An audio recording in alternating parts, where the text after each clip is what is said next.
দীর্ঘ 1 মাসেরও বেশি সময় স্কুল বন্ধ থাকার পরে আজ স্কুল সারা বাংলাদেশের প্রতিষ্ঠানগুলো খুলতে যাচ্ছে। আমরা দেখাচ্ছি যে শিক্ষার্থীরা ব্যাগ নিয়ে স্কুলের দিকে যাচ্ছে। আসলে এটা প্রাণ ফিরে পেয়েছে, যদি বলতে চাই স্কুল আঙ্গিনাটা প্রাণ ফিরে পেয়েছে শিক্ষার্থীদের আগমনের মধ্য দিয়ে। আজ থেকে আবারও স্কুলে নিয়মিতভাবে প্রতিদিন পাঠদান কার্যক্রম এবং ক্লাস শুরু হবে।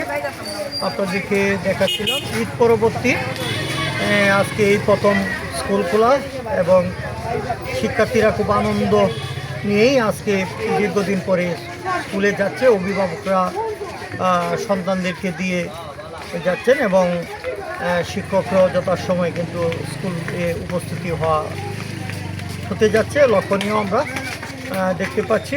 এবং আপনারা দেখতে পাচ্ছেন যে স্কুলের আঙ্গিনাটা বেশ সরব এবং শিক্ষার্থীর আনাগোনা এখন চলছে। এইমাত্র হয়তো ওয়ার্নিং হবে, তারপরে যথাসময় ক্লাস শুরু হবে।